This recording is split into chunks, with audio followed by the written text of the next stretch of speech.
Magandang araw po sa inyong lahat. Purihin ang Panginoon sa buhay natin, no? At alam ko po na kayo'y nasa mabuting kalagayan. Ano man yung ating dinaraanan na mga problema, ano man yung ating mga hinaharap sa buhay, makakaasa po tayo sa pag-ibig ng Diyos, no? Sa kanyang pagmamahal sa atin. Ngayon, meron po akong katanungan sa inyo. Ano ba ang kahalagahan ng pag-ibig ng Diyos sa ating buhay? Ano ba yung ginagawa ng pag-ibig ng Diyos sa ating buhay? No? Hindi lang ito ba yung sinabi lang ni God na mahal kita? No? Yun lang ba ang ibig sabihin nun? No? Meron ginagawa itong pag-ibig ng Diyos sa ating buhay at ito ay napaka-importante. Ito yung ating mga pangangailangan.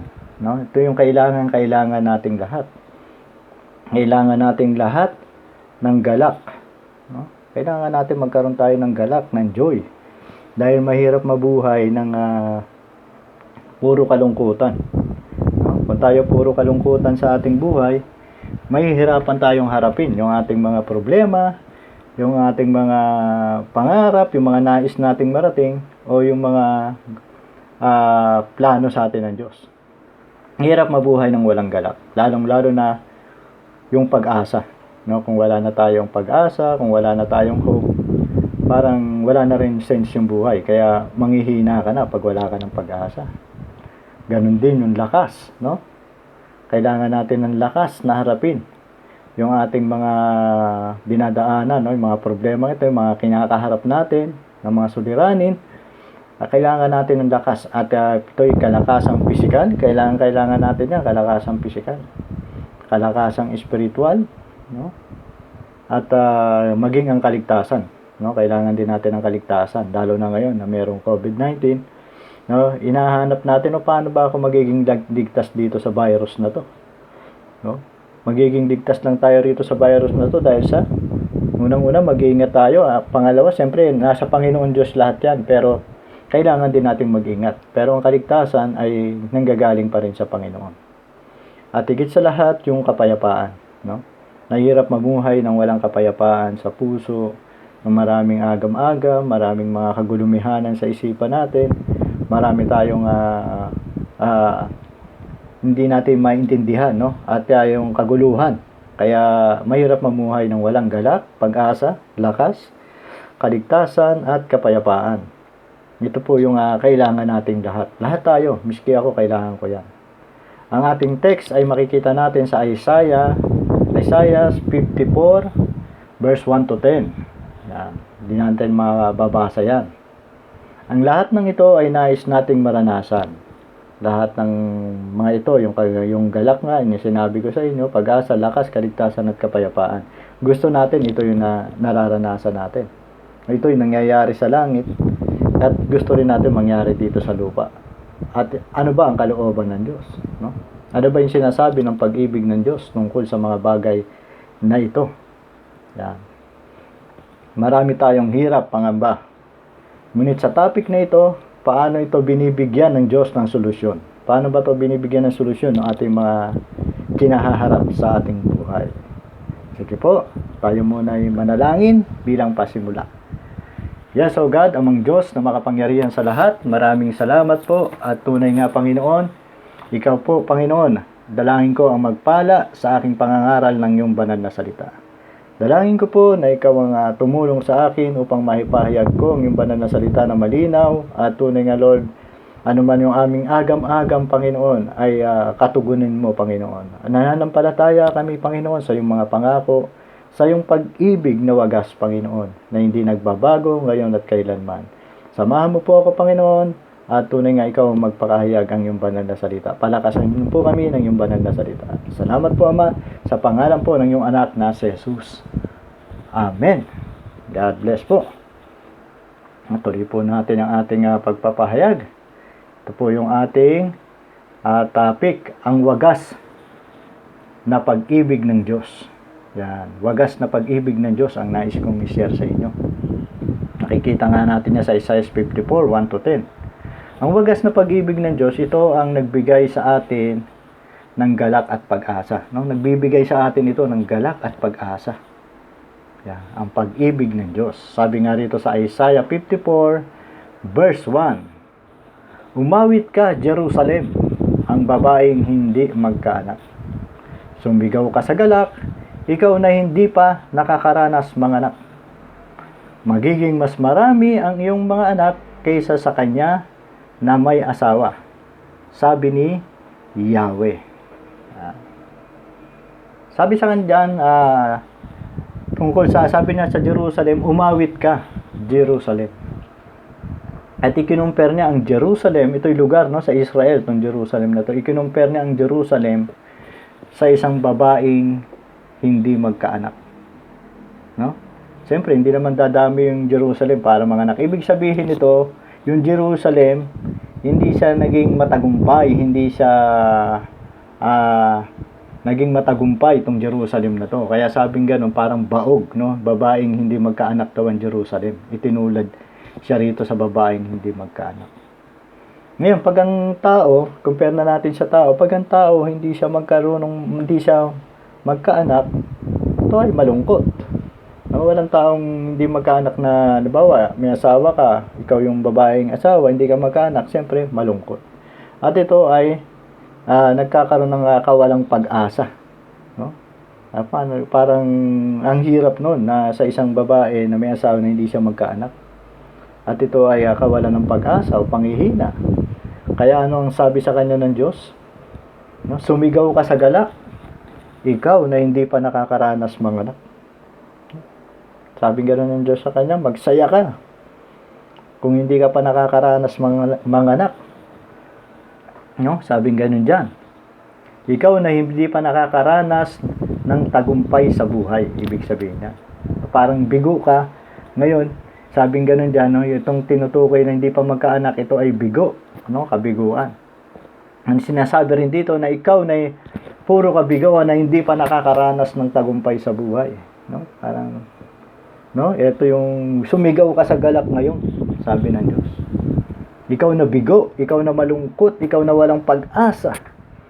No? Ikaw ay nasa kawalang pag-asa, sumigaw ka sa galak. No? Sabi ng Diyos. At magiging mas marami pa ang iyong mga anak kaysa sa may asawa, sabi ni Yahweh. Okay? Hindi lang ito para sa mga hindi magkaanak.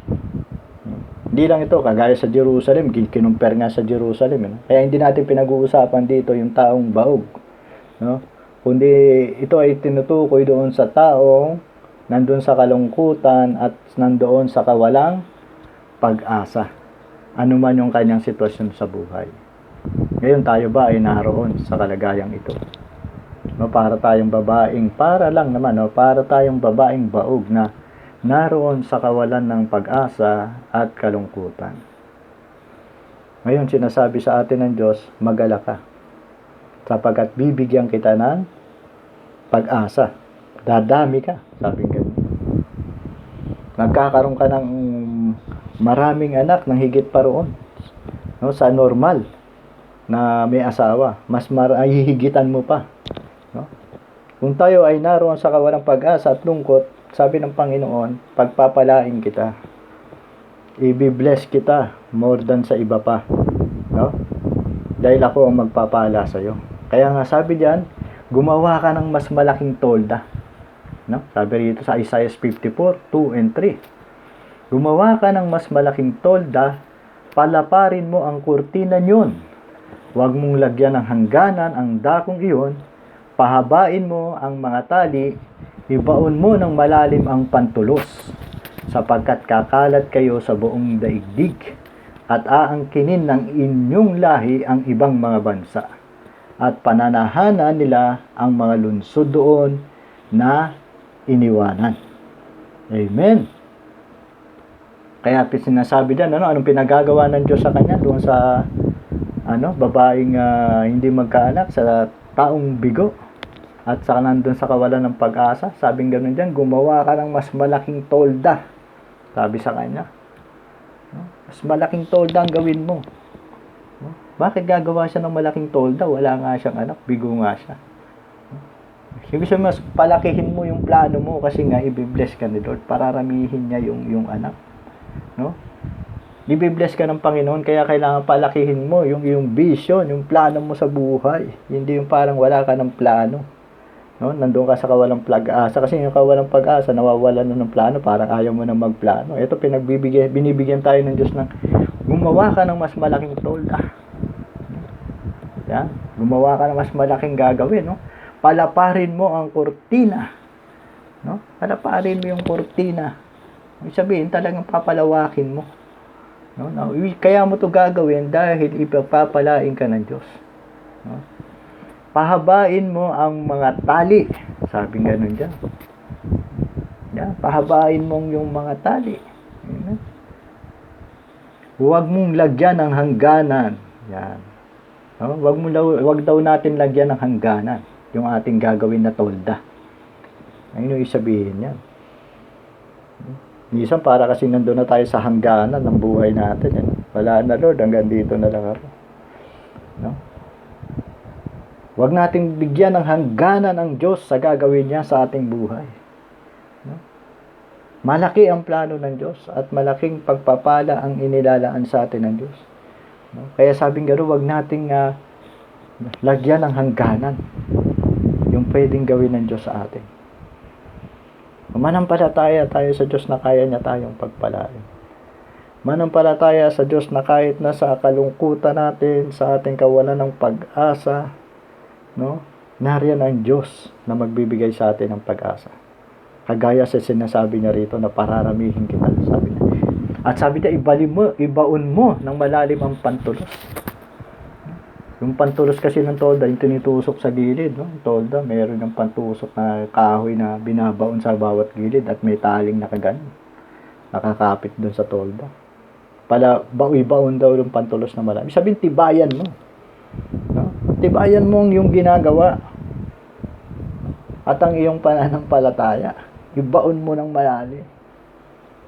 No? Magplano ka. Kumilos ka ng malaki. Pahabain mo. No? Ang iyong pasensya. Patatagin mo ang iyong pananampalataya at huwag mong bigyan ng hangganan ang kapangyarihan ng Diyos sa buhay mo.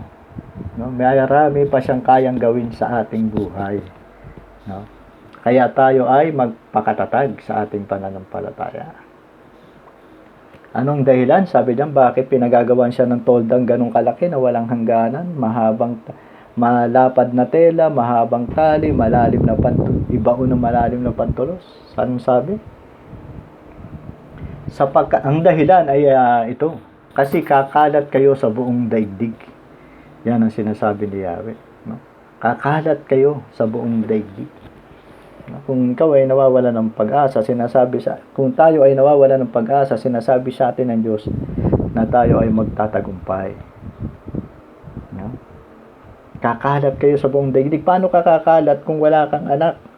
No? Kinakausap nga rito yung kinumpara sa baog. Pero sinabi ng Diyos, kakalat kayo sa buong daigdig. Sabihin, darami ka, magtatagumpay ka. Kaya huwag kang mawala ng pag-asa dahil bibigyan tayo ng Diyos ng tagumpay. Sabi diyan, aangkinin ng inyong lahi ang ibang mga bansa. No? Ibig sabihin, darami tayo, yung lahi natin. No? Darami yung ating lahi, darami yung ating mga believers, no? Lalawak yung ating gawain, darami tayo, pagpapalain tayo ng Diyos. Kaya ng pagpapala na nilalaan sa atin ng Diyos. At pananahanan nila ang mga lungsod doon. Yan, anong ibig sabihin ng wala, no?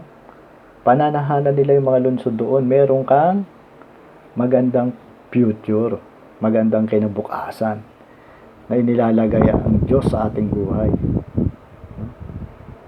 Tayo lang yung nawawala ng pag-asa. Tayo yung nalulungkot. Pero sabing ganun dito, meron tayong future na maganda sa ating Diyos na magandang plano niya. Kaya sabi diyan, doon sa lungsod na iniwanan.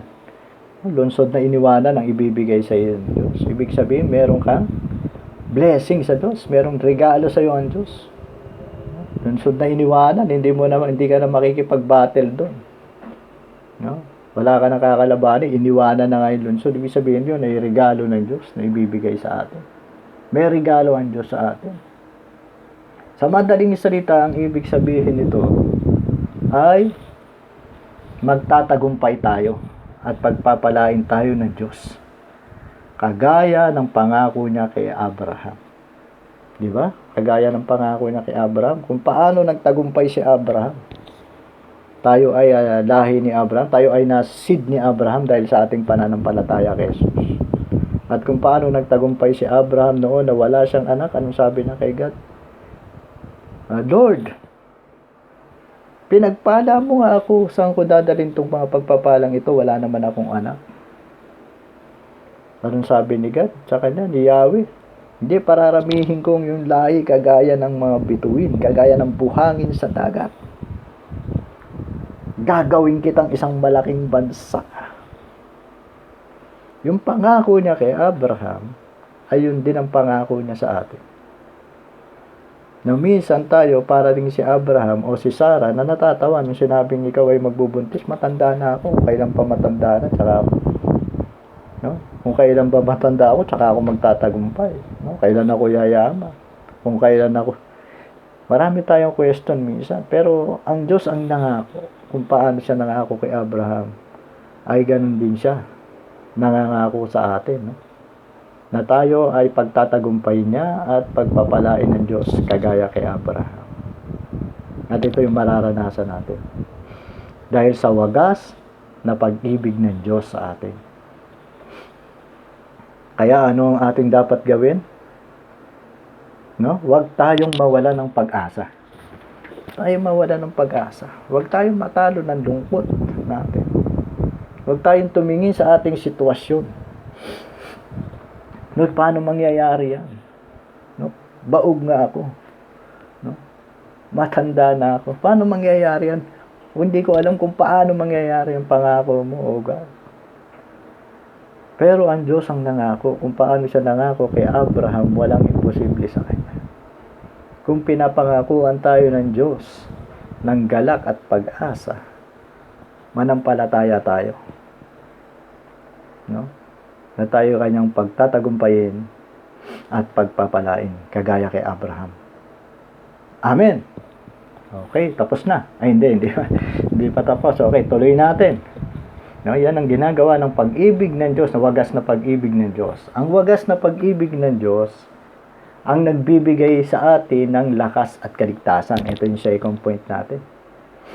Siya ang nagbibigay sa atin ng lakas at kaligtasan. Okay? Basahin ko sa inyo rito sa teka. Amen. Basahin ko rito sa inyo sa Isaiah 54 verse 4 to 5. Huwag kang matakot o panghinaan man ng loob, sapagkat hindi ka mapapahiya. Malilimot mo na ang kahihiyang dinanas mo noong iyong kabataan. Hindi mo na maaalala ang matinding kalungkutan ng pagiging isang byuda, sapagkat ang lumalang sa iyo ay ang asawa mo. Ang pangalan niya ay Yahweh, na makapangyarihan sa lahat.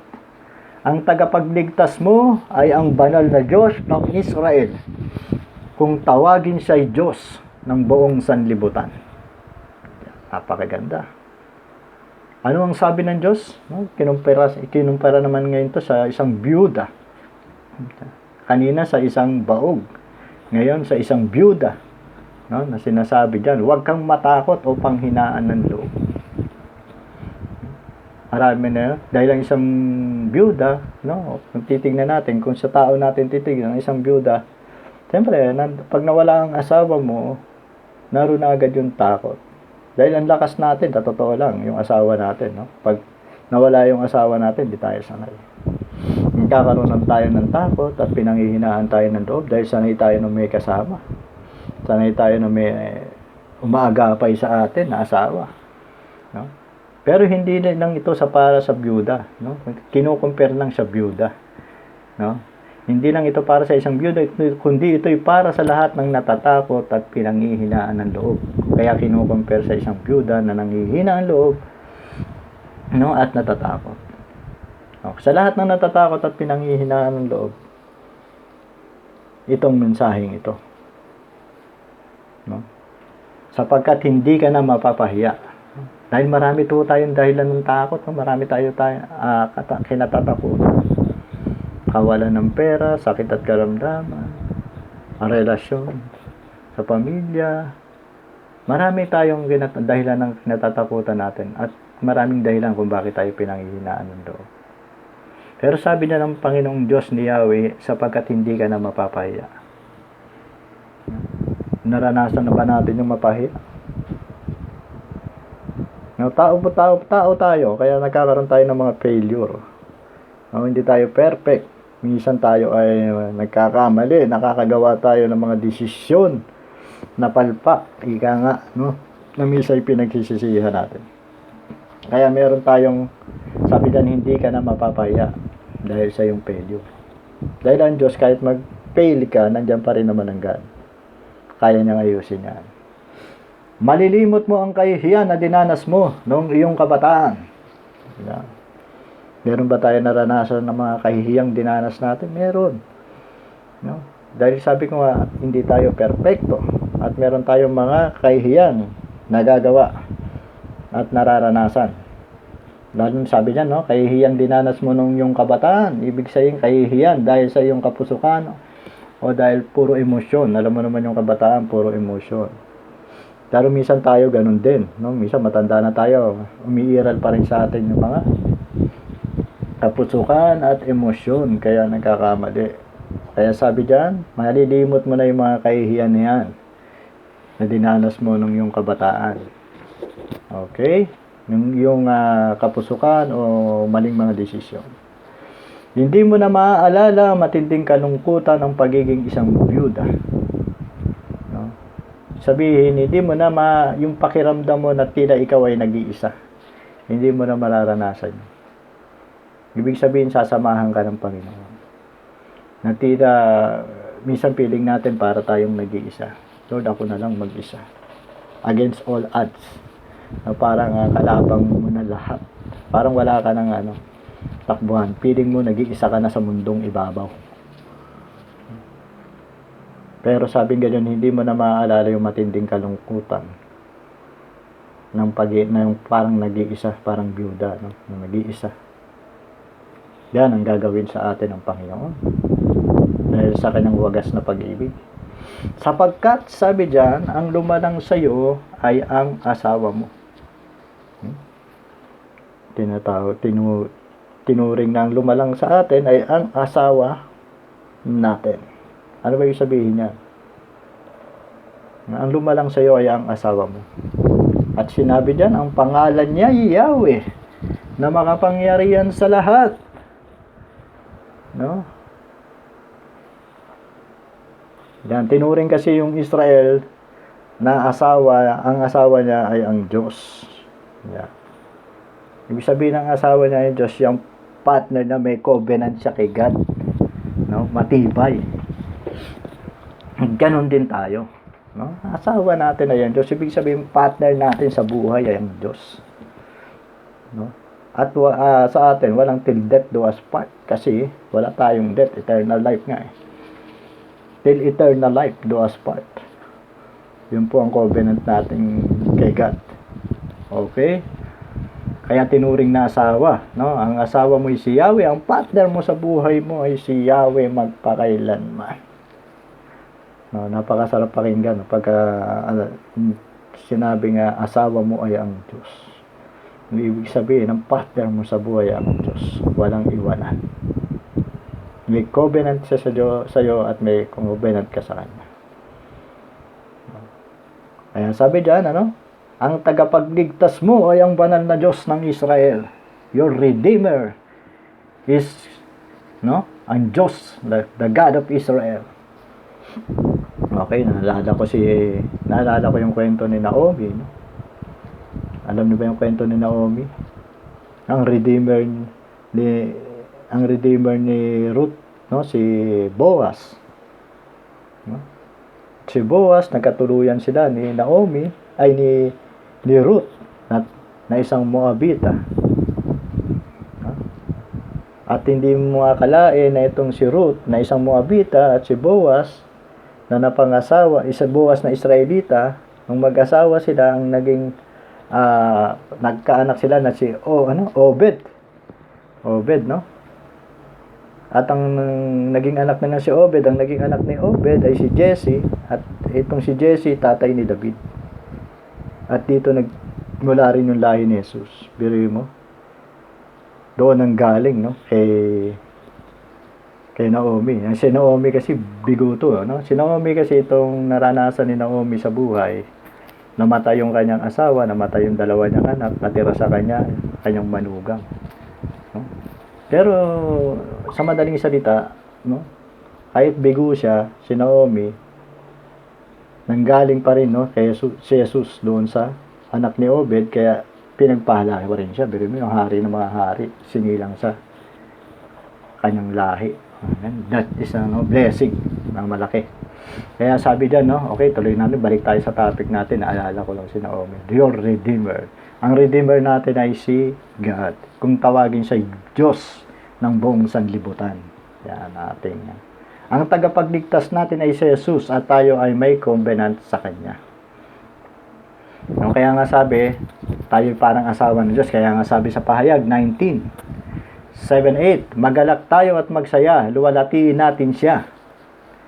Ito yung tungkol sa Pahayag 19:7-8, ito yung tungkol sa kordero ng Diyos. No? Sabi nga magalak tayo at magsaya, luwalatiin natin siya, sapagkat sumapit na ang kasal ng kordero at inihanda na ang kasintahang babae, inihanda na ng kasintahang babae ang kanyang sarili. Binihisan siya ng malinis na puting-puting lino, at ang lino ay ang mabubuting gawa ng mga hinirang ng Diyos. No? Ang kordero ay inanda na, no? Ikakasal ang kordero, kaya sabi magalak tayo. At ang kasintahan ng babae na mapapangasawa niya ay tayo, yung mga hinirang ng Diyos. No? Yan. Kaya nga totoo na parang na dumalabas na asawa ng Israel si God, at ganun din tayo. Kaya nga sabi niyan sa Isaiah 54:6-7, Israel, ang katulad mo'y asawang iniwan. At ngayon nagdurusa isang babaeng maagang nag-asawa, pagkatapos ay tinakwil. Ngunit pinababalik ka ngayon ni Yahweh, at sa iyo'y sinasabi, sandaling panahong kitang iniwan. Ngunit dahil sa tapat kong pag-ibig, muli kitang kakalingain. Isaiah 54:8, sa tindi ng aking galit, sandali akong lumayo sa iyo. Ngunit ipadarama ko sa iyo ang aking kahabagan sa pamamagitan ng wagas na pag-ibig. Yan ang sabi ni Yahweh na magliligtas sa iyo. Yan, ang katulad daw ng Israel ay asawang iniwan, at ngayon ay nagdurusa. No? Isang babaeng maagang nag-asawa at itinakwil.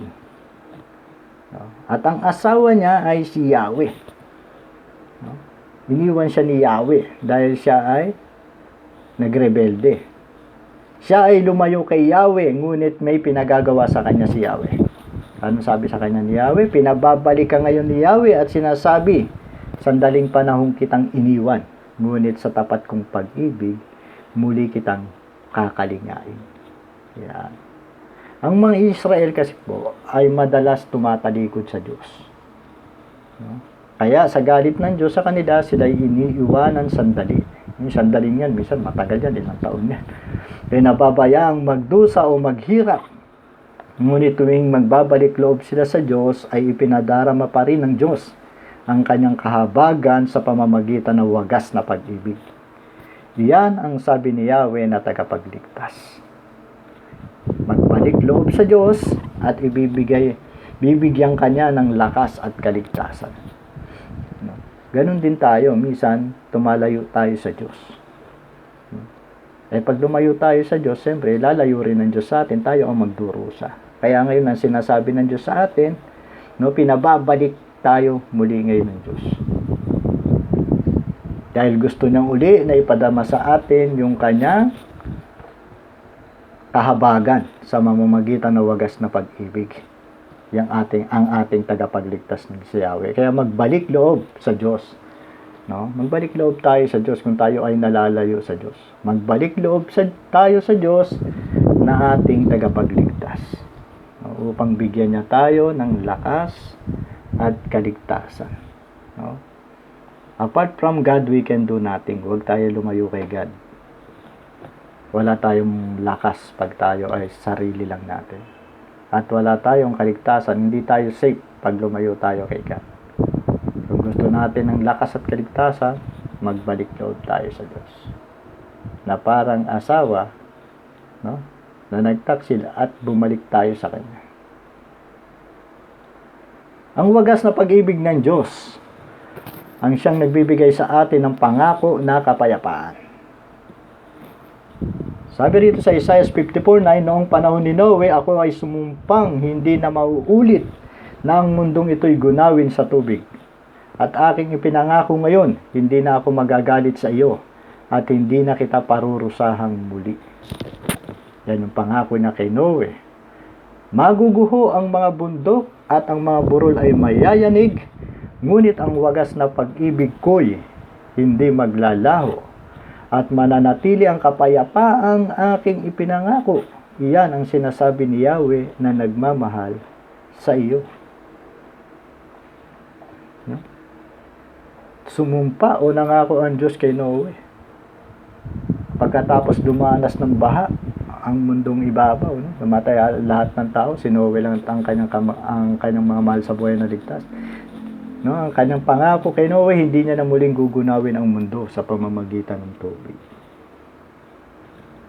Pinapangako niya sa mga Israelita, no, sa Jerusalem, na hindi na siya magagalit dito at hindi niya na ito parurusahan muli. Kung tayo magbabalik loob sa Diyos at hindi na tayo lalayo, hindi na tayo parurusahan muli ng Diyos. At hindi na siya magagalit sa atin. At makakaasa tayo sa kanyang pangako na kapayapaan. Makakaasa tayo sa pag-ibig ng Diyos. No? Kagaya ng sinasabi, gumuho man ang mga bundok at ang burol ay mayayanig.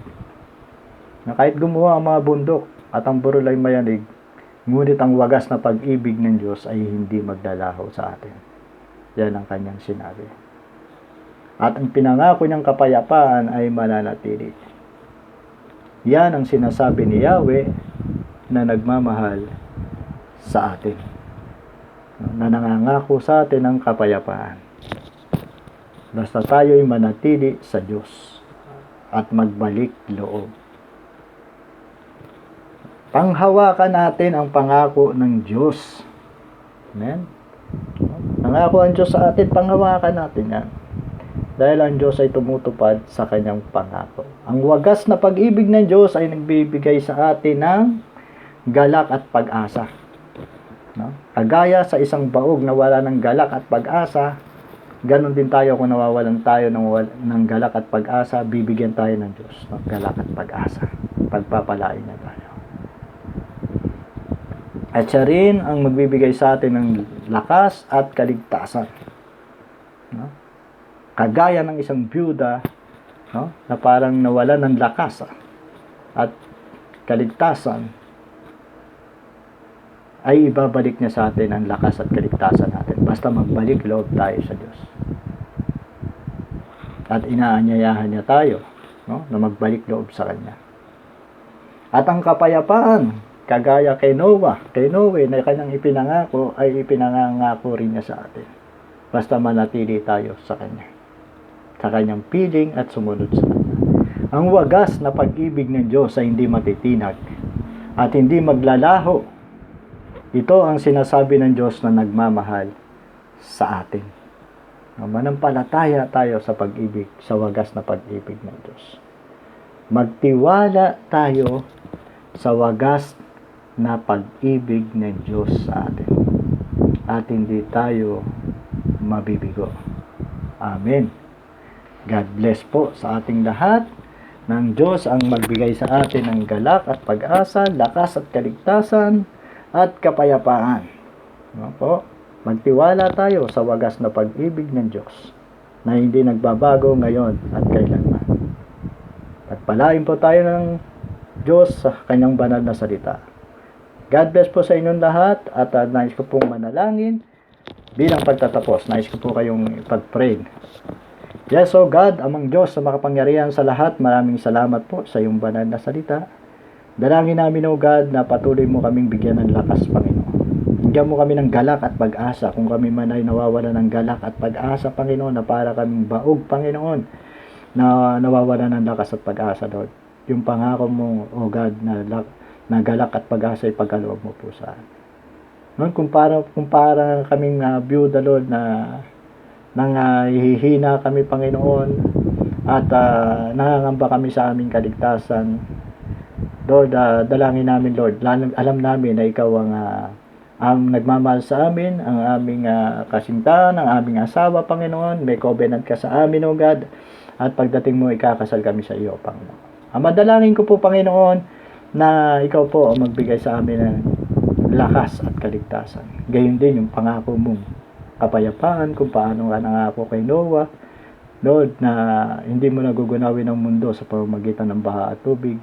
Gayon din po, Panginoon, ang kapayapaan ito na naway manatili po sa aming lahat. Ang pangakong ito ng kapayapaan, Lord, ay inaangkin namin sa aming buhay dahil tapat ka, Lord, na nangako sa amin, O God. Salamat po sa wagas na pag-ibig mo sa amin. Sumasandal po kami sa iyong pag-ibig na hindi nagbabago ngayon, kahapon at kailanman. Salamat po, Ama. Pagpalain mo ang bawat isa. Ikaw po ang maluwalhati. Sa iyo lamang ang kapurihan sa pangalan po na iyong anak na si Jesus. Amen. God bless po sa ating lahat. And to God be the glory. Amen.